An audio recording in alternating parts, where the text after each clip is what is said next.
Bien, vamos cerrando los trabajos. A ver, ¿quién quiere comentar cómo los clasificó? Una persona y ya los demás los vamos siguiendo.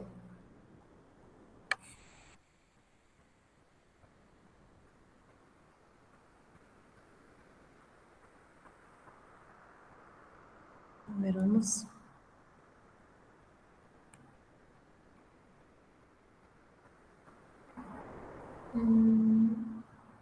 Elizabeth, ¿estás por ahí? Elizabeth. Sí estoy, Erika. Platícanos, Elizabeth, ¿cómo los clasificaste y los demás te seguimos? Sí, pero no tengo mucho conocimiento al respecto, Erika. Yo Hasta soy donde... neófita totalmente en este asunto. Pero No mira, importa. he hecho un intento. Muy Acá, bien. acá tengo, por ejemplo, he incluido como factores sociales eh, la,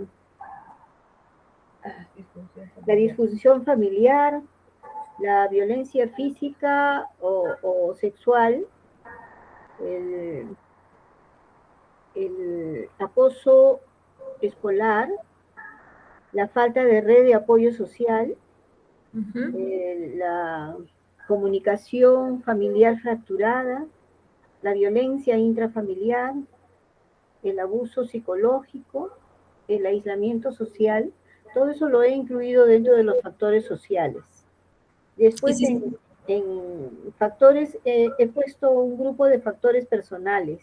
ok, Por ejemplo, ausencia de un proyecto de vida, después la desesperanza, la, ni yo misma me entiendo mi letra, la pérdida o separación, después la falta de un sentido de vida, ¿no? De no tener sentido, que tu vida no tiene sentido, también lo he puesto como algo personal.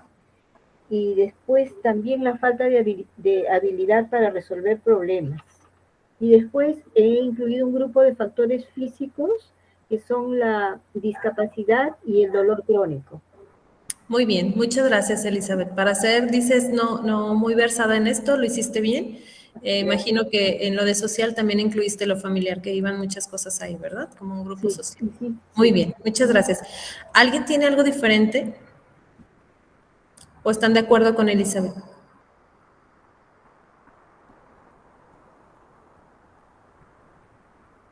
A ver, Andrea. Yo simplemente agregué algunas cosas más de las que estaban o tal vez las especifiqué un poquito.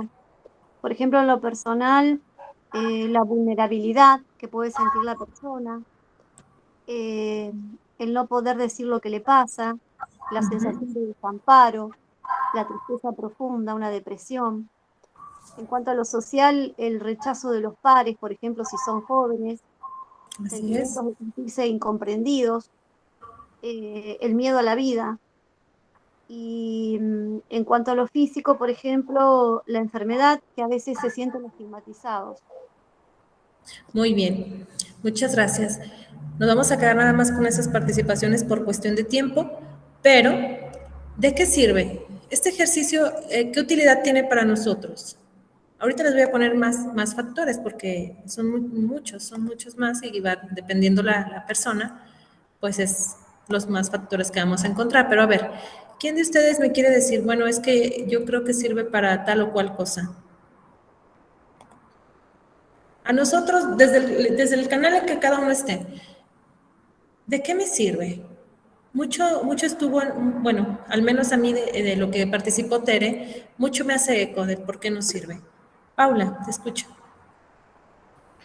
Bueno, en lo personal a mí me sirve porque creo que no es un tema que solamente se aborde desde la parte, por ejemplo, clínica de la psicología, o sea, sino que es un tema que justo nos compete diferentes áreas, que impactan diferentes esferas de la persona, que justo porque impacten diferentes esferas de la persona podemos encontrar signos de alarma o factores de riesgo desde diferentes vertientes. Creo que eso hace como, en lo personal, me hace como abrir los ojos. Muchas gracias, Paula. ¿Alguien más? ¿no? Ok, yo les digo, yo le encuentro utilidad porque hace ratito Tere decía, ya hice esto otro, o sea, nos empieza a comentar todas las buenas prácticas que ha tenido con este caso. Y sin embargo, pareciera como que él no avanza, ¿no? Pero sí lo está haciendo, está construyendo nuevos significados, está construyendo nuevas relaciones, aunque a un paso a lo mejor más limitado o más lento. Cuando nosotros conocemos a qué grupo corresponde los factores de riesgo de nuestro acompañante, nosotros podemos saber si alcanzamos a tener injerencia en ese factor o no, de entrada, conocer nuestros límites y nuestros alcances. Segundo punto, nos permite saber qué recursos necesitamos para activar o quitarle, mejor dicho, el impacto a ese factor de riesgo. Tercer punto, nos puede ayudar a conocer su contraparte, que sería nuestro factor protector. ¿Se acuerdan que decía que era como un equilibrio? Aunque sea muy frágil, equilibrio es equilibrio. Y es lo que nos mantiene cuerdos a muchos de los que estamos aquí.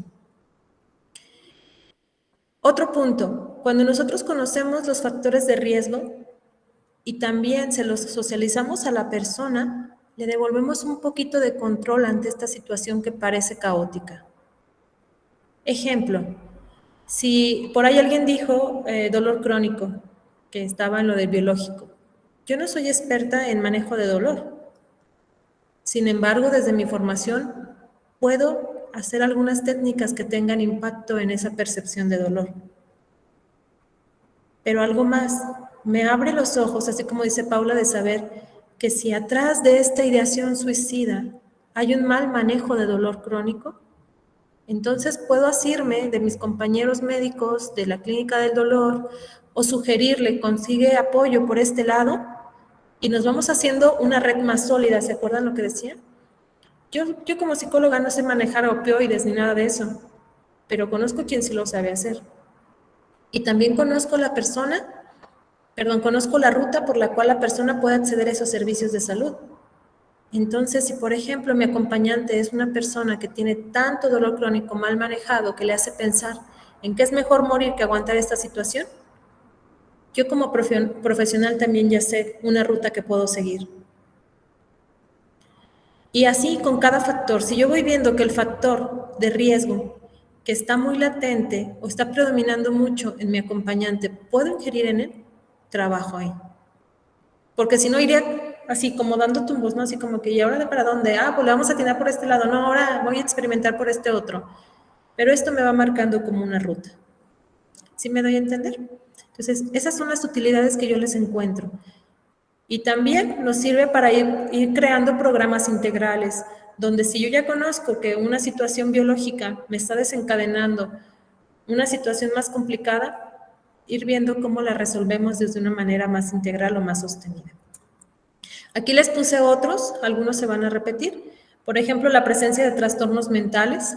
Son muchos los trastornos mentales que se asocian a la ideación suicida y al intento suicida.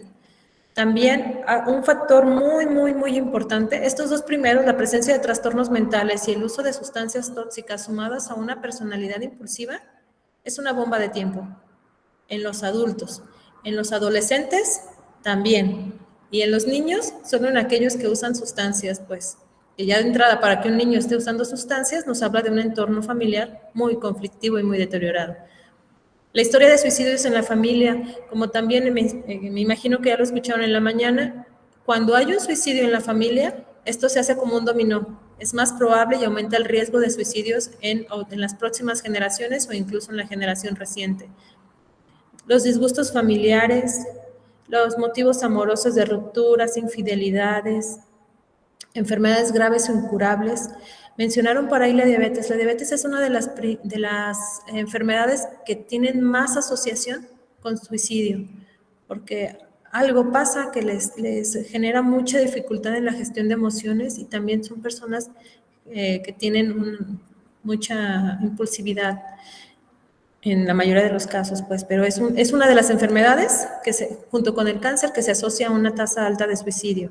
También las enfermedades altamente discapacitantes o aquellas que cursan con mucho dolor. también las enfermedades como el VIH-Sida. Entonces, tenemos que conocer estas formas porque entonces ya de entrada nos dan un punto de alerta. Eventos altamente estresantes. Es normal que después de una crisis económica o algo muy impactante la persona pueda cometer suicidio. Ser humillado o castigado públicamente, como ya lo decíamos. Aquí más trastornos, miren, trastorno de depresión, bipolar. El límite de personalidad es uno de los trastornos también más asociados a las conductas suicidas. Esquizofrenia, estrés postraumático, estrés agudo, control de impulsos, abuso de sustancias, etcétera. Abuso sexual es un factor distal para el riesgo suicida. Fracaso escolar, como ya lo decíamos, sentirse decepcionado, tener problemas con la ley, deseo de reunirse con el ser querido. Aquí hago una pequeña pausa. Los niños, cuando nosotros usamos estas palabras que suavizan la realidad de la muerte, podemos generar, sin darnos cuenta, una fantasía de reunión que es posible y que no amenaza la vida. Entonces, si se nos ocurre por ahí decirle al niño de que está ahora en el cielo reunido con el niñito Dios y que ahora es un angelito, le estamos dando pie a que él también desee esto. Y más por la dinámica que se viene después de la muerte de un niño en una familia, donde los papás, en un intento de proteger, podemos generar fantasías que lo lleven a un riesgo suicida en el niño. También tenemos mucho los suicidios por imitación, cuando muere un famoso, por ejemplo, y luego los chicos también allá andan intentando hacerlo. Personas con mala gestión emocional, ya vimos también que es un factor de riesgo. Otras situaciones, estar en reclusión, que tengan acceso a medios letales, violencia familiar, incluyendo el abuso físico sexual, ahí se repite, la muerte de un ser querido y tener bajo apoyo social. A ver, yo hace ratito les decía que había unos factores que teníamos que tener en consideración. Ya para estas alturas del taller les quiero preguntar o que alguien me explique el motivo, por ejemplo, cómo el factor, les voy a mencionar 3 factores y el que quiera participar me dice. A ver, el factor religión, ese ya lo abordamos. El factor tener hijos y estar casado, ¿es un factor protector o un factor de riesgo? ¿Quién quiere participar?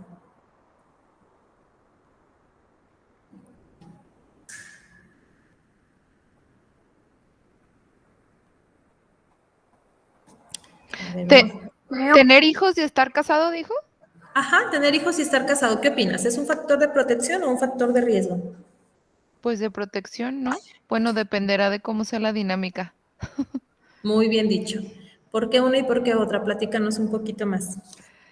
¿Por qué una y por qué otra? Bueno, pues porque si hay una buena comunicación, si hay una buena red de apoyo, en caso de que sucediera alguna situación, pues se va a poder tener como mayor expectativa de que se pueda resolver, ¿no? Hay mayores probabilidades. Pero si el contexto es desafortunado, si el contexto es de alto índice de violencia, de drogadicción, pues obviamente será como, pues en vez de que favorezca, va a propiciar más que haya o ideación o una conducta suicida. Muy bien. ¿Están de acuerdo los demás? Sí. Sí, ¿verdad? Muy bien. Sí. A ver, otro factor que hay que tener en consideración. El tener alta afición a un grupo, el que quieras, puede ser religioso, bueno, quitamos la religión porque ya lo dijimos, puede ser de deportivo, perdón, académico o de un club social. Tener una alta participación o afiliación en un grupo. ¿Cómo lo consideran? Pues si llega al fanatismo es malo. Si llega al fanatismo es malo, pero si en este, igual que en el caso anterior, si la red de apoyo está ahí, pues ayuda también. Ok, exactamente. Por eso es importante que consideremos el caso en particular. Si nosotros nos quedamos nada más con que estos son los de riesgo, vamos a quedar como medios desenfocados, a lo mejor no vamos a alcanzar a ver tan ampliamente. Tenemos que conocer la historia y para conocer la historia tenemos que darnos tiempo con la gente. Y por eso es importante también que nosotros nos hagamos alianzas con el entorno, con la familia, que preguntemos cómo era antes de, porque esto también nos da mucha pauta a saber si son señales de riesgo o no. Ya vimos los riesgos, los factores de riesgo. Ahorita rápidamente, bueno, miren, aquí hay otra clasificación, por individuo, salud y comunidad. Y están los que ya hemos dicho: intento suicidio, trastornos mentales, acceso a medios para suicidio, comunidades, en comunidades a guerras, conflictos, etcétera. Y así vamos a encontrar también muchos factores protectores, igual que los factores de riesgo, los factores protectores van a depender de cada persona. Por decirles aquí, imagínense, luego esto también nos explica por qué a veces las cosas que hacen para reinserción social en algunos programas no funcionan, porque nada más lo hacemos hacia con la persona como un ente aislado, pero no estamos pensando en el contexto.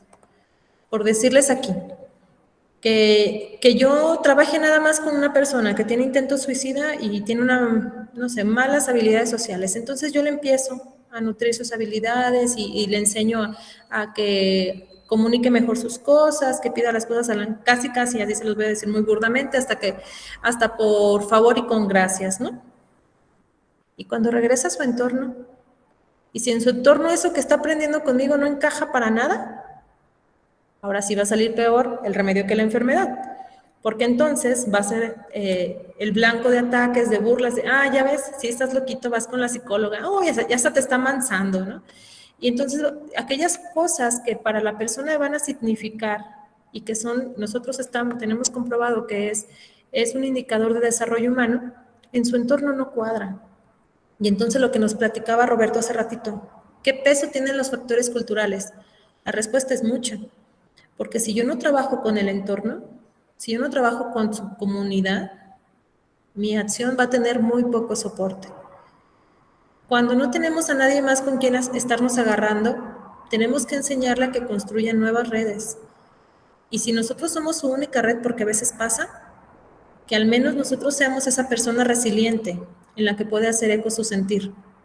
Se ha comprobado que cuando las personas tienen al menos una persona resiliente, al menos una persona equilibrada, al menos una persona que es capaz de sembrar esperanza, de sembrar optimismo, de sembrar situaciones que anclen a la vida, por esa persona se queda. Y lo podemos encontrar en nuestra historia de vida personal. Aquellos momentos en los que hemos sido acogidos, acompañados, escuchados, no juzgados, han marcado y a veces han sido un parteaguas en nuestra historia. Influye en nuestra toma de decisiones. Sabemos que al menos con esa persona hay un oasis del mundo y a veces solamente se necesita una mano para salir de la oscuridad. Y ojalá y esa mano podamos ser nosotros. No me voy a tener en estos factores protectores porque al igual que los de riesgo, dependen de cada persona. Y es más fácil identificar esto porque estos nos hablan de las cosas positivas. Todo lo que redunde en positivo es un factor protector, que redunda en positivo para esa persona, no para mí. Bien, un dato interesante. Mientras que de pasar de la idea suicida al intento suicida solamente requerimos un impulso, para llegar al suicidio consumado necesitamos tener acceso a un medio que nos lo genere. Es decir, estamos a una nadita y todos estamos a veces en el mismo riesgo, todos tenemos factores protectores y factores de riesgo. ¿Qué es lo que nos hace que no caigamos ahí? Nuestra personalidad, nuestra historia de vida y que tengamos también gente alrededor nuestro. Esto es muy importante. Bueno, esta es una frase nada más para reflexionar. ¿Qué estamos haciendo para que nuestros hijos quieran morir antes que permanecer en el hogar? Cambia la palabra hijos porque estamos haciendo para que la gente que me rodea prefiera morir. O incluso hacia ti mismo, cambia la pregunta. ¿Qué estoy haciendo yo ante el dolor del otro que desea morir? Y también solamente para algunos ejemplos de señales de conducta suicida de manera general, comportamientos que cambian, cambios drásticos en el humor, que antes era una persona muy alegre y ahora es una persona muy triste, un comportamiento que denota mucho sufrimiento, que haya vivido algo muy impactante emocionalmente, llámale secuestro, ver un homicidio, ser víctima de una violencia. ¿Se fijan? Esto es el pan de cada día de muchos de nuestros niños, de muchos de nuestra gente. avisos verbales, miedo a la separación, falta de ánimo, aislamiento, problemas escolares, desprenderse de objetos muy apreciados sin un motivo, que piden perdón, que se reconcilian. Ya decíamos que el suicidio y el abuso de las sustancias es una mezcla fatal. Como, esto sí tómenlo casi como una regla o como un parámetro, mejor dicho, más que como regla, como un parámetro. Cuando hay problemas psicosociales previos, o es decir, cuando hay señales, cuando hay factores de riesgo y se juntan a señales de alerta y además la persona está bajo el influjo de una sustancia tóxica, ahí sí o sí tiene que buscar atención, porque es muy probable que llegue a consumar el suicidio. Si se dan cuenta, la situación de pandemia por sí mismo ya nos cumple este propósito, un evento estresante. Nada más faltaba que se juntaran nuestras vulnerabilidades humanas para que tomáramos el suicidio como una opción durante pandemia, por ejemplo. Y eso nos lleva a este otro tema, el suicidio y la pandemia. Como ya les decía, el suicidio y la pandemia. Ok, vamos a hacer aquí algo, pero así como tarea de reflexión para ustedes, que no vamos a compartir aquí, pero yo les invito a que ustedes reflexionen en esto y que sean muy sinceros. ¿Qué cosas fueron tus factores protectores y cuáles fueron tus factores de riesgo durante la pandemia? Ya decíamos, la pandemia nos cubrió el primer punto, ¿no? Dijimos, un evento estresante, ok, ocurrió en todo el mundo, a todos parejito, a unos más, otros menos. ¿A quién les afectó más? A los que menos recursos tienen, a los grupos más vulnerables. Si nosotros estuvimos en el inter, donde ni estábamos ni muy bien ni muy mal, bueno, ya teníamos el evento desencadenante, ya teníamos el evento estresor. ¿Qué nos hizo que sobreviviéramos a esto? ¿Qué nos sostuvo?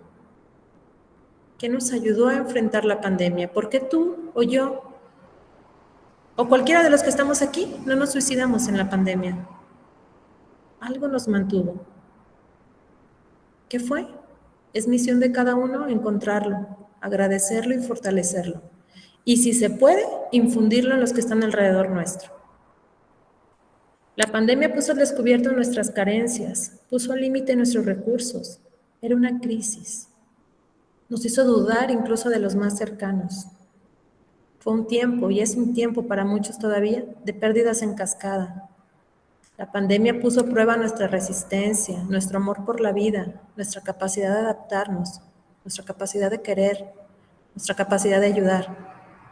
En pocas palabras, nos dijo, ¿eres capaz de sobrevivir? Y dicen por ahí unos autores, el confinamiento, el estrés que le suscitó, la violencia que se vivía sumada a la que se generó y la incertidumbre sobre el presente, pero más aún sobre el futuro, configuraron la tormenta perfecta para que se diera un rebrote y rebrote de problemas en salud mental y de suicidios. Así nos pasó y así nos sigue pasando todavía. En la pandemia aumentaron nuestros factores de riesgo y a lo mejor alguno de estos te haga sentir identificada. Violencia doméstica, abuso de consumo de alcohol, vulnerabilidad de enfermedad mental, ansiedad, mucha información que generaba más dudas que respuestas, aislamiento social, dejar de hacer lo que nos hacía sentirnos vivos, sentimientos de desesperanza, soledad, duelos, muerte, miedo. Y también vivimos múltiples restricciones.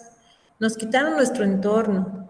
Ya no había contacto con la gente. Ya no nos permitían ni siquiera tener aquello que nos mantiene vivos y sobrevivimos como especie, que es nuestro contacto humano, nuestro cariño, nuestra hambre de ser comprendidos, de ser acompañados, de ser abrazados, se nos limitó incluso a los más cercanos. Esto, pues obviamente en los niños repercutió mucho, en la gente vulnerable repercutió mucho, en los que menos salud mental o menos logros en salud tenía repercutió mucho. Y así, muchos factores, por ejemplo, los niños influyeron en su decisión de que se quitaran la vida ante tanta violencia física o sexual, padres desempleados, padres estresados, falta de convivencia, falta de alguien que les hiciera eco. Y aquí las cifras. Para el 2010 había 118 defunciones de niños y para el 2020 se suicidaron en aislamiento 1,150 niños que se suponía estaban bajo el cuidado de sus padres. ¿Qué pasó? ¿De qué se pone de relieve? Pues lo que ya sabíamos y que hacemos como que no vemos o no hemos logrado atender completamente. La disminución de la calidad de las relaciones humanas, el uso de redes virtuales, pero sobre todo la despersonalización en diferentes entornos, también hacen un caldo cultivo y lo han venido haciendo antes de la pandemia para que la gente se sienta sola de sí misma, se vivan solos, se vivan fríos, se vivan carentes de afecto, se vivan sin salida. Quizá a ti o a mí, algo que nos salvó en la pandemia es escuchar a alguien que nos hacía eco. Tener de repente esa llamadita, ese te quiero, ese te extraño, diferentes formas de decir te quiero, que nos ayudaron a sostener. O encontramos diferentes caras de esperanza, en un ya va a llegar la vacuna, todos estamos bien en casa, estoy haciendo lo posible por no enfermarme. Esas pequeñas lucecitas que fuimos encontrando y que la pandemia nos enseñó que pusiéramos muy bien la atención en aquello que realmente importa, es lo que ahora también nos puede servir como herramienta para acompañar estos procesos de vulnerabilidad. Ayudar a que el otro tenga luz en su oscuridad. Bien, que sigue. Bueno, aquí es nada más unos datos donde lo que les decía, Secretaría de Gobernación, Secretaría de Salud y el INEGI no se ponían de acuerdo, aquellos reportaban 1,100 casos, aquí nada más dicen que en niños pequeños 278. Sigue habiendo datos muy ocultos, sigue habiendo todavía la información de que el suicidio es algo que no debe ser visto, que no debe ser tratado, que no alcanza un impacto importante en las agendas nacionales. Pero pues también ya veíamos que el impacto del suicidio afecta a todos, es como un dominó. Dice, cada suicidio e intento de suicidio es una tragedia personal que prematuramente le quita la vida y tiene un efecto dominó continuo en las familias, en los amigos, en las comunidades. El estigma y la discriminación. ¿Qué se sentirá cuando una persona intenta recuperarse a la vida luego de atentar contra su vida y no lograrlo? Y que sea señalado y que le digan, no, como que tú mejor ya no trabajes aquí. Y entre ellos se digan, se rumoren, no vaya a ser que aquí se mate. O cuando luego de que llega un turno en un hospital, hacen todo lo posible por mantenerlo con vida y cuando entregan el turno, el personal de salud se cuchichea, ahí te lo dejo, pero fíjate que así ya está. Intentó quitarse la vida. Y la persona oyendo, ¿no? O que se le niegan el empleo, que la familia ya no se le acerca porque tiene miedo o porque están molestos por lo que hicieron. Y todo esto redunda en un círculo vicioso donde si antes tenías duda de que tu vida valía la pena, pues ahora te lo están confirmando, ¿no? Entonces tenemos que tener mucho cuidado con esto porque esto pesa mucho. Ahorita les voy a poner un ejemplito y vaya eligiéndose un voluntario para que esto sea más fácil. ¿Está el voluntario?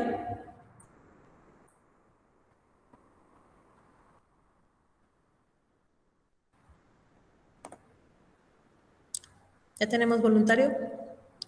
¿Todavía no? Lupita Chávez, ¿tú quieres ser la voluntaria? ¿Sí? Está apagado tu micrófono, no te escuché. A ver, ¿qué voy a hacer? Perdón. Te escucho. ¿Qué tengo que hacer? ¿Qué tienes que hacer? ¿Me vas a ayudar a leer esto? Y luego vas a elegir un compañero que nos explique cómo esto se relaciona con el estigma, por favor. Hermosa, no alcanzo a ver esas letras tan pequeñas. Ok, a ver, entonces, vamos. ¿Quién se alcanza a leer? Yo lo leo. Muy bien, te escuchamos. A ver. A Clara se le diagnosticó una depresión poco después de los 20 años de edad. Creo que mi primer intento de suicidio fue en el 2010, así que cuando tenía 24 años. Después del intento de suicidio, los médicos cambiaron mi diagnóstico por el de trastorno bipolar y pensé, bien, al menos eso explica los pensamientos acelerados. Antes del intento de suicidio no podía calmar la mente y seguía pensando lo inútil y carente de valor que era. Ponía en duda cuál era la finalidad de mi existencia y creía que las demás personas estarían mejor sin mí. Intenté suicidarme nuevamente en el 2012. Tomé unas pastillas y tuve que pasar bastante tiempo en el hospital recuperándome. El médico me dijo que yo estaba ocupando el espacio de una persona enferma y que no podía culpar a nadie más que a mí misma por ello. He recordado siempre sus palabras. Sentí que no podía hablar con él. De hecho, no podía hablar con nadie. Me sentí culpable por haber ocupado el tiempo del médico y que no merecía la ayuda de nadie. Muy bien. ¿Y alguien más que lea el siguiente caso? Perdón. ¿Yo leo? Ajá, te escuchamos. Y ahorita los vamos a comentar. Tenía 43 años cuando intenté por primera vez quitarme la vida. Me estaba construyendo una buena carrera. Tenía esposa y una familia, pero siempre había luchado con la depresión y un profundo sentimiento de inutilidad. Pensé que era lo mejor que podía hacer. Cuando volví a casa, vi la decepción en la mirada de mi esposa. Cuando regresé al trabajo, mis compañeros me trataban de otra manera. Muchos de ellos me invitaban por completo y no querían hablar con la persona loca. Otros me trataban como una persona débil. Traté de quitarme la vida por segunda vez. Sobreviví, pero esta vez estaba decidido a encontrar un nuevo empleo en el que nadie supiera lo que había hecho y nadie me juzgara y las personas pensaran que yo era normal. No podía soportar la idea de que las personas supieran lo que había hecho y me trataran de manera diferente.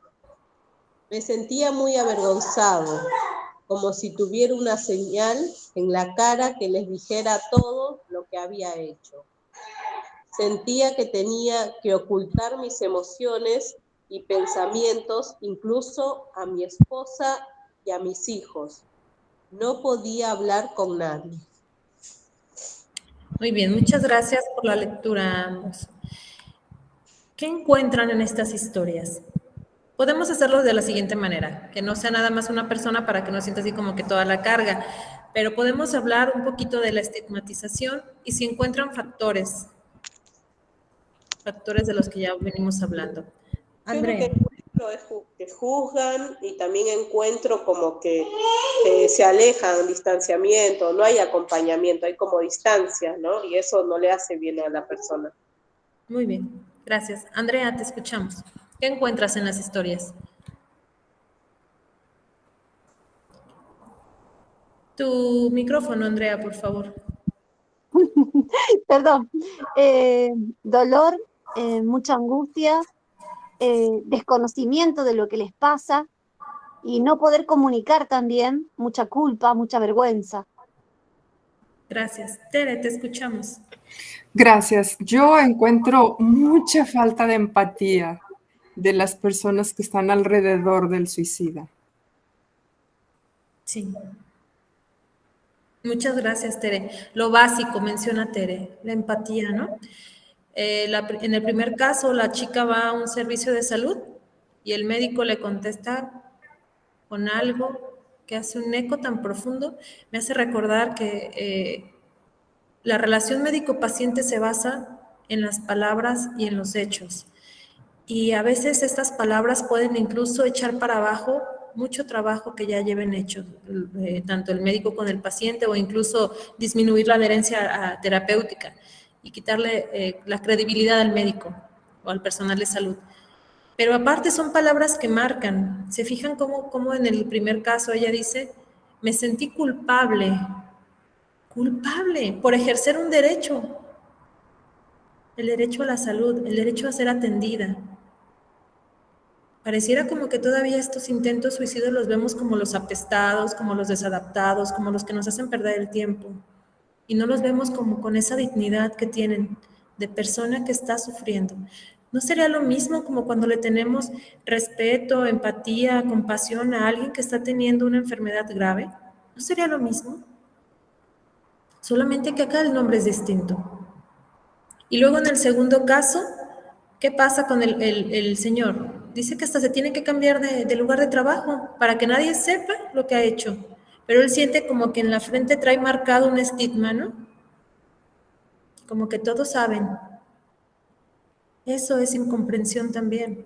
Sus hechos, sus palabras nos están hablando del dolor emocional, del no haber encontrado un eco.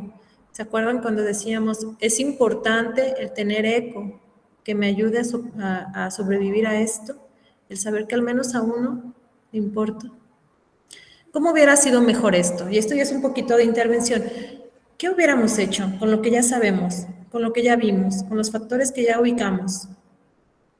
¿Qué hubiera sido lo mejor?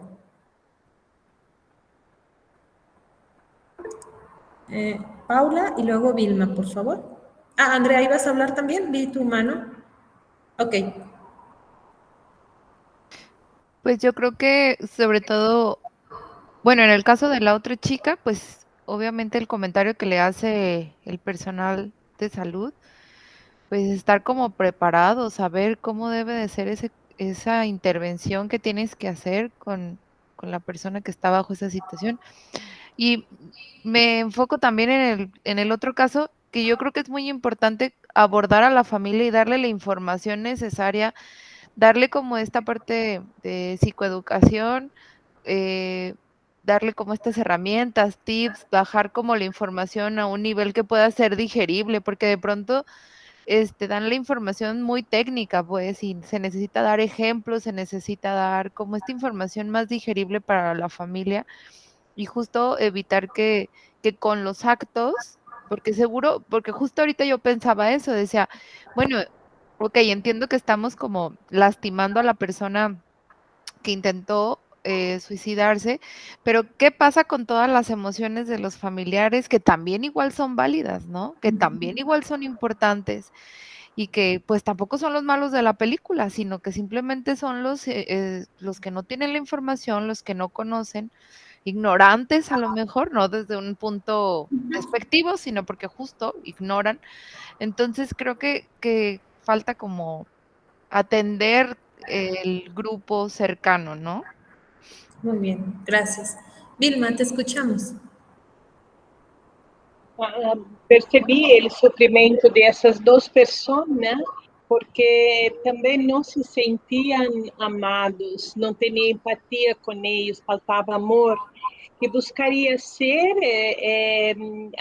com que eles percebiam que havia interesse por eles e que amava, que sentia amado e primeiramente sentir essa empatia, amá-los e depois descer, aconselhar para buscar uma ajuda que poderia ajudar a eles a sair dessa situação. Muy bien, exactamente. Andrea. Ahí está, estoy peleada con el micrófono. Bueno, también creo que como poner oreja, ¿no?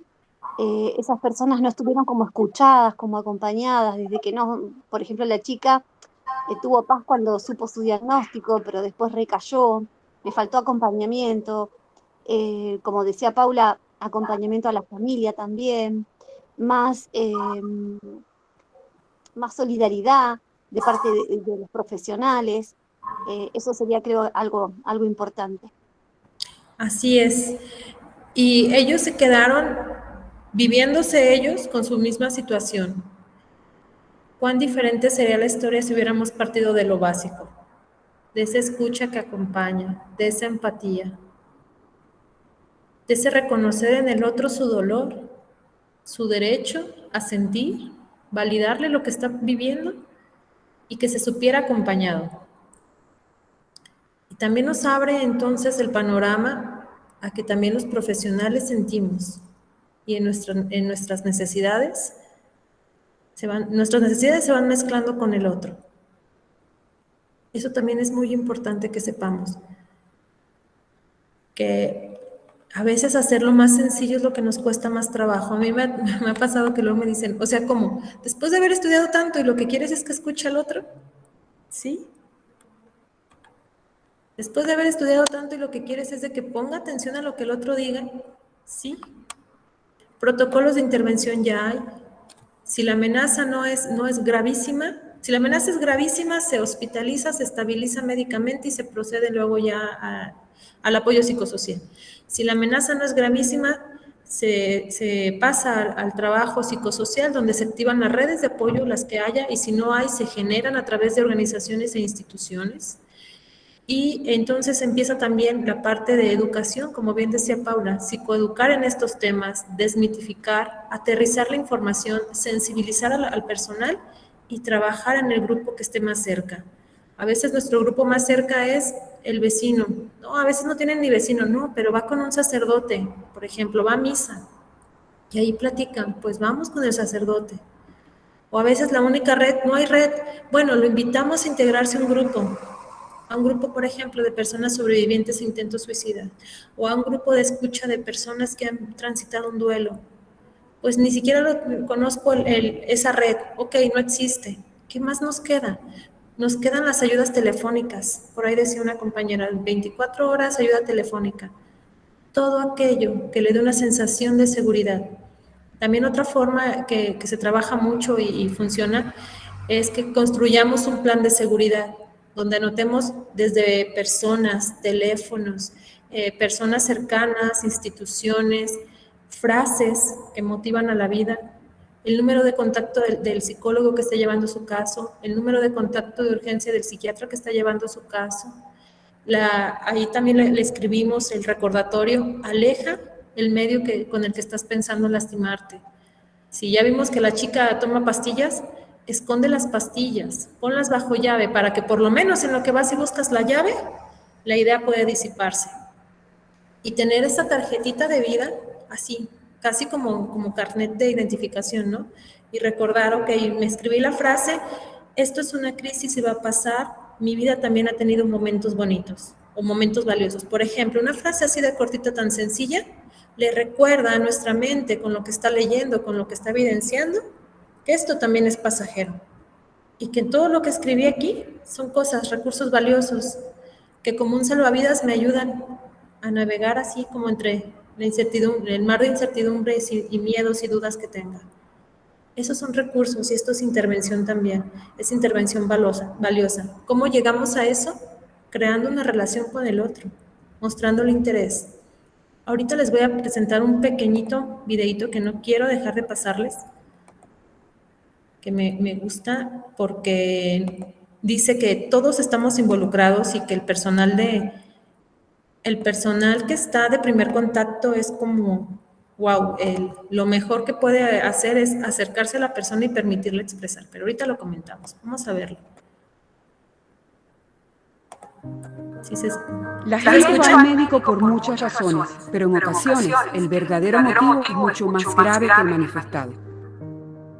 Lamentablemente, los prejuicios sobre la salud mental y el suicidio pueden disuadir de pedir ayuda. Muchas personas ponen buena cara aunque se sientan muy desanimadas.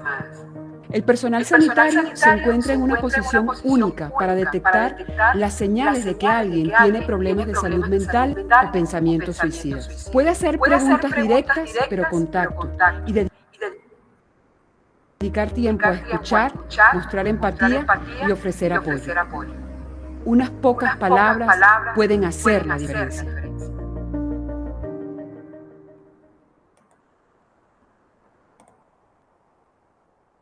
¿Sí se alcanzó a escuchar completo? ¿Sí? Ok. ¿Qué opinan de ese pequeño video? Lo voy a regresar a esta imagen, a esta parte donde lo abraza con las palabras. Unas pocas palabras pueden hacer la diferencia. Está súper cierto. Unas pocas palabras, pero si fijaron lo que dijo, escuchar, empatía, pocas palabras, contacto, preguntas directas, pero con tacto, no con ese morbo de, ya te estás mandando otra vez. Nos encontramos a veces en personal muy cansado. Con tacto. Paula, te escuchamos, Paula. Yo quería compartir como parte de lo que hacemos en donde estoy yo, que es médico de barrio, así se llama el programa, no sé si alguien lo conozca, pero bueno. Y justo me hace mucho sentido porque vemos a veces muchos pacientes, lo mínimo que vemos son 10. Entonces vamos casa por casa, tocamos a los domicilios para ver si aceptan la atención completa, ¿no? Somos como un núcleo.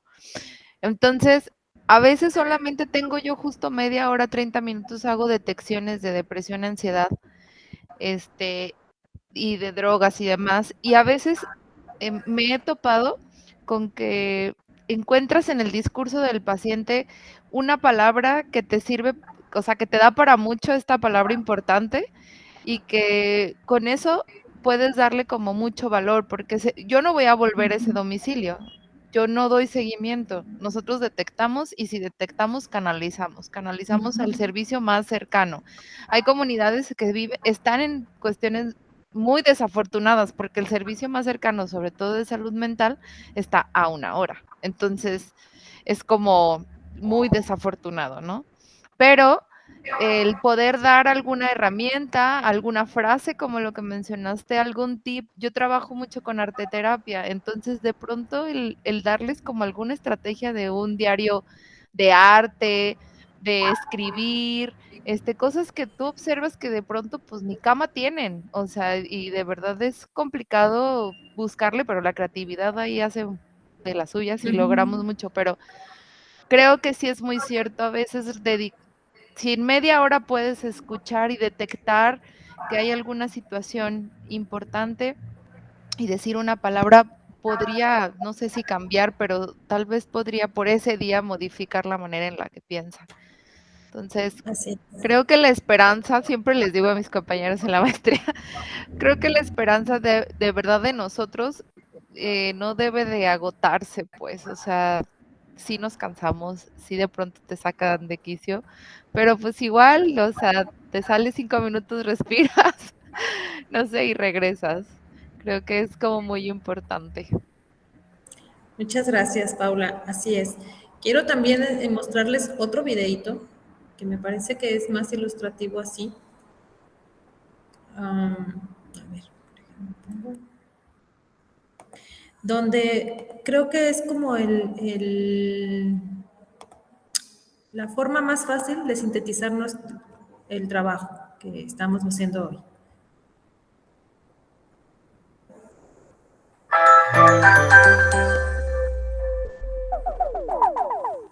Imagínate que estás conversando con un grupo de amigos en una fiesta y de pronto sale un tema del cual nos da pena hablar, como hablar del suicidio. Hay personas a las que les produce incomodidad, les hace enrojecer las mejillas y prefieren levantarse, lo quieren evitar. Pero es importante enfrentarlo, aunque nos dé miedo pensar que más bien vamos a impulsar a alguien a quitarse la vida o que no sabríamos cómo acompañarle a superarlo. ¿Por qué es importante hablar? Solamente en el 2018 se registraron casi 400 suicidios en Costa Rica. Es más de una muerte al día. Lo que muy poca gente sabe es que el suicidio se puede prevenir y podemos ayudar rompiendo el silencio. Para eso, hay que saber que el deseo de quitarse la vida no tiene una sola razón. Existen gotas que derraman el vaso y se convierten en detonantes. A estas se les llama crisis. Es una situación que sobrepasa la capacidad de la persona de manejar un problema y ahí siente que toda su vida no tiene sentido y que no va a mejorar. Hay momentos personales, de trabajo o familiares que pueden provocar una crisis. Hay un deseo de detener el dolor y la muerte se presenta como la única alternativa. Es algo de locos, depresivos. ¿Todos los que se quieren quitar la vida tienen una enfermedad mental? No. Una crisis nos puede atacar en cualquier momento. Le puede pasar a gente cercana. ¿Te puede pasar a vos? Según investigaciones de la Universidad de Costa Rica, para prevenir el suicidio es importante hacer vínculos con personas que apreciemos, con lugares donde estemos cómodos y situaciones en que nos guste estar. Estas son redes que se tejen y si son fuertes, en momentos de crisis nos pueden sostener. Hay señales de alerta que nos pueden permitir saber si alguien está pensando en el suicidio.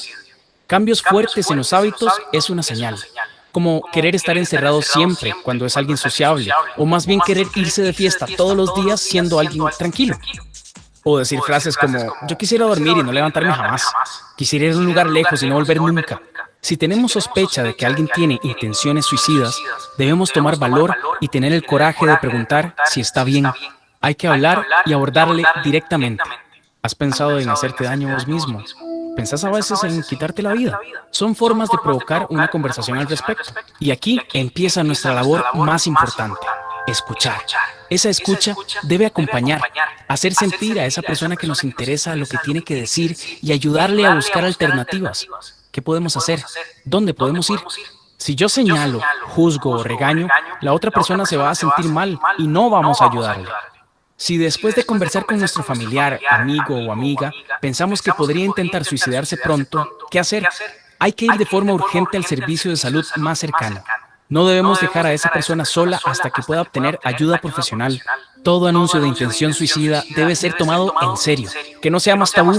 Hablarle a alguien y darle la oportunidad de hablar es una oportunidad de prevención.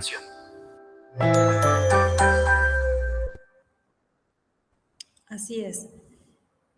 Chequen aquí algo muy importante. Ustedes comentaban ansiedad y miedo. Cuando nosotros conectamos con nosotros mismos esa ansiedad, ese miedo, y lo validamos como una respuesta también que es humana y que es pues normal ante la situación del otro, ante ese dolor, pero alcanzamos a equilibrarla y el otro se da cuenta que lo que nos platica no nos rebasa, como en cualquier otra situación de crisis, la persona se siente con la libertad de seguir hablando, se siente con la confianza de llegar y explorar sus propios demonios, se siente con la confianza de decir lo que siente y lo que pasa por su mente, por su corazón, lo que están ideando sus manos. Y entonces encuentra en nosotros un eco tan profundo y tan sólido que nuestras palabras tienen impacto positivo en él. Yo todavía cuando encuentro estas cosas a mí me sigue pareciendo un tema triste, un tema difícil, un tema que en ocasiones me mueve y sin embargo, como dice Paula, nos toca, o al menos digo, ok, me detengo, respiro, alcanzo a encontrar dónde puedo hacer un eco en él y sigo. Ojalá y que cada uno de ustedes también, desde el lugar donde se encuentren esa luz que ayude a iluminar las tinieblas del otro. En un espacio, en un eco donde él pueda descargar y vomitar. Y como cuando hacemos limpia de closet, ubicar aquello que sirve, desentelarañar lo que todavía queremos o deshacernos de aquello que nos viene cargando como un lastre la vida. Ojalá que cada uno de nosotros con estas acciones sencillas, básicas, comprobadas, podamos hacer una diferencia en estas personas, desde donde cada uno nos toca. Y así yo quiero preguntarles, ¿cómo es que se van de este taller? Por aquí también les voy a poner nada más así en pantalla unas acciones donde dice, ¿qué sé hacer? Bueno, ahí en el videito era muy, muy claro, nos decía qué sé hacer y qué no hacer. Y esta información la podemos pasar tal cual a las personas, a la gente como uno, pues a los de a pie, a los que estamos en contacto con los demás. Y si la información la quieren más sesuda, datos más duros, más gruesos, también hay muchas fuentes. Están los manuales de la Organización Mundial de la Salud, en su versión para la Organización Panamericana de la Salud. Son guías muy sencillas, tienen protocolos muy bien comprobados. En terapia psicológica hay diferentes modelos, unos que tienen vasta experiencia y vasta evidencia científica son los cognitivos conductuales, porque estos de manera como muy mecánica, muy sistematizada, conducen hacia objetivos para la gente. Eso no demerita las otras formas de terapia como la humanista, la gestáltica, la sistémica. Todas tienen su aporte. Algunas han hecho ya ciertas publicaciones, otras no tanto. Todas son valiosas porque, repito, lo que sostiene es la relación terapéutica, algo que no me voy a cansar de decir. No necesitamos que la gente tenga vastos títulos y vastos conocimientos si no sabe generar una relación humana de paz, de calidez, de esperanza. Eso somos nosotros, sembradores de esperanza. Y es preferible que tengamos conocimientos mínimos, conocimientos básicos que nos ayuden a sentirnos seguros, a empoderarnos y que permitan a la gente transitar este momento. Incluso tan es así que también desde hace mucho tiempo, insisto, la Organización Panamericana de la Salud ha instado a que los gobiernos se abran a estas formas, donde empoderemos a los profesionales de salud de primera línea, donde esta información no quede nada más en psiquiatras y psicólogos altamente versados, sino de que hagamos contención desde abajo, que hagamos contención desde actividades muy sencillas y al alcance de cualquier mamá, de cualquier papá, de cualquier amigo, de cualquier amiga. Escucha. Y cuando encontremos aquellos casos que salen de la regla, aquellos casos donde vimos que los factores son tan importantes que le pueden generar daño, entonces ahí ya entramos los que tengamos un poquito más de formación, los que tengamos un poquito más de ideas, los que tengamos un poquito más de tiempo, más de ganas, más de luz. Esa es mi propuesta. Me gustaría saber cómo se van, cómo terminan. También se valen quejas y reclamos. No porque yo esté aquí soy la que tengo la verdad y voy a decir así, aunque a ver si no me regaña el maestro, los pelos de la burra en la mano. No, todos estamos construyendo. Entonces, bienvenido todo. Escucho, una manita levantada. Hola. Hola, te escuchamos. Bueno, pues yo me voy muy contenta, muy reflexiva, con más herramientas para poder apoyar si es necesario. Y bueno, pues le agradezco y la felicito mucho, profesora, y gracias a todos. Gracias. Gracias. ¿Alguien más? Muchas gracias a ti por tu participación. Sin las participaciones esto pues no funciona, no es posible. ¿Quién más? Ah, Paula, perdón, Paula y luego Andrea. Gracias. No, pues yo me voy muy tranquila porque creo que cubrí como el objetivo de lo que buscaba, disminuyó mucho como, de pronto yo misma decía, creo que no lo estoy haciendo correcto, pero creo que a veces es más el miedo justo por estos prejuicios que tenemos, ¿no? Entonces, muy contenta. Y en espera pues del curso que dice que va a haber, qué padre. Y otra pregunta, maestra, por ejemplo, para tener acceso o no sé si me puedo orientar de algún test, alguna guía para poder detectar ideación suicida o principios de suicidio o cosas así. Sí, bueno, sí hay escalas, ahorita no me acuerdo los nombres, pero bueno, no sé si tienen, les voy a poner ahorita el de mi correo y ahí me mandas mejor un recordatorio que sea más fácil. Sí hay algunas escalas ya validadas, de la más básica que ahorita recuerdo, la escala de ideación suicida de Beck, que es la de depresión, y también hay otras escalas valorativas del riesgo de lesión suicida, las reviso y en un correíto te las mando de respuesta. Otra cosa también que ya no hicimos, pero es simplemente en la narración, por ejemplo, en el caso que les presenté, estaba toda la narración de corrido de la persona. En esa narración tenemos que ir, bueno, aquí estaba así para fines didácticos, ¿no? Pero ir como subrayando aquellos factores, casi como en la primaria se me ocurre, ¿no? Con rojo los factores de riesgo, con azul los factores protectores. Y entonces hago como mi balance y digo, ok, ¿qué es lo que está pesando más en esta persona que tengo enfrente? Porque podemos puntuarlas y podemos decir, no, pues la pandemia es más fuerte que cualquier otra situación. Pues no necesariamente. O podemos decir, esta persona tiene un factor de riesgo porque murió su mamá y es del cuidador primario. Pues podría ser, pero si me quedo nada más con eso y no reviso que en su historia hay otras historias de pérdida y las ha superado de manera adecuada o resiliente, me voy a enfocar en ese factor y voy a trabajar ahí y se me va a perder la riqueza de todo lo demás, o voy a dejar de atender otros factores que a lo mejor pesan más en la persona. Entonces, ¿qué es lo que yo creo que puede servirte? Hacer así como un concentrado en lo que va haciendo de discurso la persona, de hacerle así como sus tablitas, ¿no? Su balance. Por un lado, los factores de riesgo, por otro lado, los factores protectores, y considera mucho, muy especialmente esos 3 puntos que les decía, trastornos mentales que son como comorbilidad, los trastornos esos que mencionamos que tienen alta incidencia de riesgo suicida, porque no todos los trastornos mentales están asociados a riesgo suicida, unos son muy funcionales, el abuso de sustancias, los trastornos de impulso también, y ahí se me escapó el otro.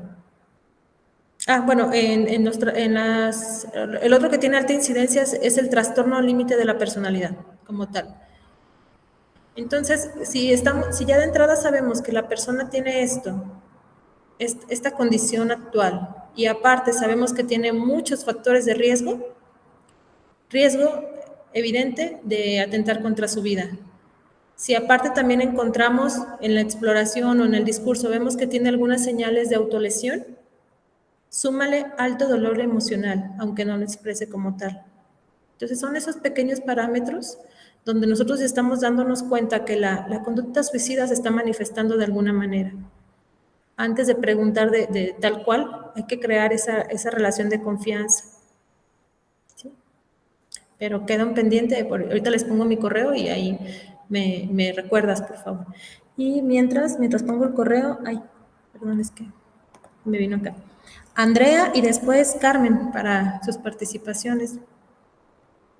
Las escuchamos. Bueno, a mí algo que recupero de lo que dijiste recién me pareció importante esto de generar la relación de confianza, realmente que el otro te vea como un otro y que vos realmente lo veas al otro como un igual, ¿no? Como alguien que sufre, que te puede pasar a vos también, que seas empático. Algo que me pareció espectacular es el de considerar los casos particulares más allá de las generalidades, porque cada persona tiene sus signos, ¿no? Su entorno, sus características. Y lo que me encantó de lo último que dijiste es que somos sembradores de esperanza. Gracias. Así que bueno, me quedo con eso de este taller y me gustó mucho el que fuera así tan interactivo. Muchas gracias. Gracias, Andrea. Gracias, Paula. Carmen y después Vilma, por favor. Lo que me ha agradado mucho del taller es que realmente a veces no valoramos como personal de salud el hecho de la empatía, el hecho de mostrar el apoyo, ¿no? La escucha activa que tenemos que tener. Y yo les comparto esto por el motivo, yo soy enfermera, yo trabajo en sala de operaciones, pero por el motivo de esta pandemia estoy en aislamiento social en el Perú. Entonces, yo hago ahora trabajo remoto con pacientes que salen post-hospitalizados del hospital de bariátrico.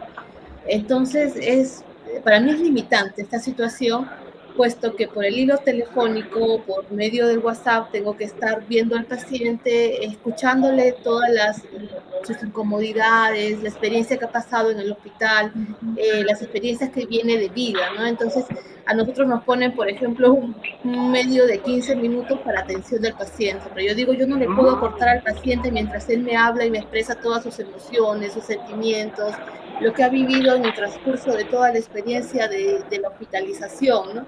Y muchos nos agradecen por toda la atención que le damos en todas las especialidades, y otros no, manifiestan su malestar, ¿no? De todo lo que han vivido y todo lo que han pasado y todo lo que siguen pasando.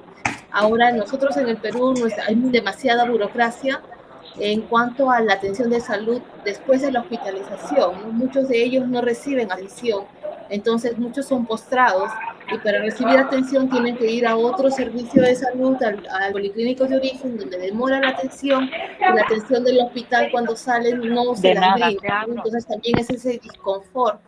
Entonces yo digo, realmente yo pensé también que no hacía lo correcto en cuanto al dejarlo hablar, al expresar sus emociones, ¿no? Pero ahora veo que sí. Y eso un poco que, a ver, me motiva a seguir haciéndolo, ¿no? Gracias por lo que haces.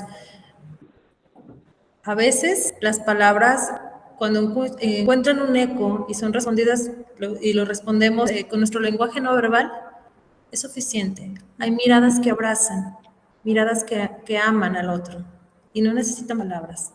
Así como hay manos que trabajan, hay otras que sostienen, otras que abrazan, otras que rezan, también hay miradas que consuelan, miradas que se quedan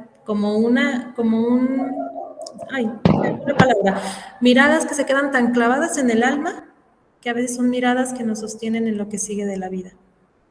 Gracias por hacer lo que haces. Continúa haciendo esto con el amor que lo haces. Siéntete satisfecha. Es lo que puedes hacer con lo que se tiene y hazlo con el corazón y con el alma como lo que estás haciendo. Sin duda, mucha gente ya te recuerda y ha sido ejemplo para muchos para continuar en esto. Muchas gracias. Y antes de que hable Vilma, Conchita nos dice, me quedo con muchas herramientas. Gracias, Conchita. Si quiere tomar el próximo curso, muchas gracias. Me están preguntando de los materiales, si quieren, a mí se me hace más fácil que me manden correíto porque no tengo sus datos y ya de por ahí les reenvío lo necesario. Ahora sí, querida Vilma, te escuchamos. Solamente agradecerte, maestra, mucho. Voy con mucho aprendizaje, tengo mucha esperanza y verdaderamente me sirvió bastante este taller. Bendiciones. Gracias, Vilma. Y bueno, pues muchas gracias a cada uno de ustedes por su tiempo, por su participación. Adiós, Rubén, ¿quieres comentar algo? Gracias, sí, Erika. Primero disculparme porque estuve atendiendo una junta, pero me quedé con todas las pantallas y bueno, me perdí, una parte de los comentarios, pero considero que es un tema tan delicado y que es muy importante estar pues sensibilizados y sobre todo, yo no soy psicóloga, no hago terapia, no doy terapia, pero sí me doy cuenta que no es lo mismo la gente que dice que se quiere suicidar al que dice, bueno, si mañana no amanezco, no importa, es muy diferente. Muchas gracias. Muchas gracias, Verónica. Sí, es importante esta diferencia que haces. Y aquí, así un paréntesis bien chiquito, pero me parece que muy necesario con lo que dices. Siempre hay que descartar que hay otras cosas que están suscitando estas respuestas, porque ciertamente no es lo mismo un decir, no me quiero levantar y que a lo mejor sea un síntoma depresivo o que esté respondiendo a una situación de duelo, aún no me quiero levantar porque ya tengo el deseo de verdad ya desaparecer de este mundo. Por eso es muy importante la entrevista, el contacto, el permitir esos espacios de diálogo y donde la persona se pueda sentir realmente acompañada, desde una posición muy humana antes que profesional, sin dejar de lado nuestras herramientas profesionales que nos ayudan en esto. Muchas gracias, Verónica, muy valioso. Gracias. Bien, pues, te escuchamos. Karin. Bueno, yo estoy muy agradecida con el taller, aprendí un montón y también quise más que nada este taller por un tema que como que hubo mucha gente a mi alrededor que tuvo ese suicidio y como que a mí me causó a veces mucha tristeza, ¿no? Y las herramientas todos me dieron excelente y yo creo, como decís, a veces no te necesita ser un médico, psiquiatra, psicólogo, sino también uno puede ayudar desde lo que sabe, ahora más aún cuando hemos estado en este taller y también he escuchado en la mañana este tema. Así que estoy muy contenta y de verdad que anoté bastante y de verdad que gracias. Muy bien, muchas gracias. Y sí, gracias a todos también, gracias Roberto, Tere, que ya se están despidiendo, gracias por su tiempo. Y también dije que se valían quejas, entonces las bendiciones ya llegaron, los buenos deseos y ahora también podemos escuchar las quejas o los puntos en que mejorar, todo es válido. ¿Alguien quiere comentarlo? ¿No? También lo pueden hacer en privado, ¿eh? Ahí ya tienen el correo para que lo hagan en privado. Gracias. Bueno, pues yo agradecerles muchísimo. Esto, como les decía, por el tiempo y por la temática pretendía era justo esto, mostrar factores, mostrar que todos estamos en este equilibrio que a veces está pendiendo nada más de un evento pequeñito. Estamos en riesgo todos. Lo que nos salva a veces de no caer en ese riesgo son unas cosas muy sutiles, pero muy significativas que nos alimentan como persona. Y también recordar que ante cualquier situación que nos rebase o que ya merezca una atención especial, están también los servicios profesionales o de emergencia para esto, y que todos desde donde estamos podemos aportar a construir calidad de salud para todos y prevenir estos temas tan lamentables. Y ojalá y podamos ir disminuyendo la tasa, la incidencia y también los duelos por suicidio que generan duelos complicados que son tan lacerantes para la gente que los vive.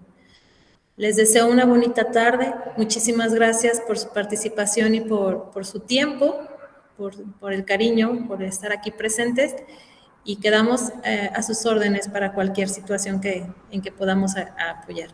Muchísimas gracias. Un abrazo a cada una y a cada uno. Bendiciones. Que tengan bonita noche.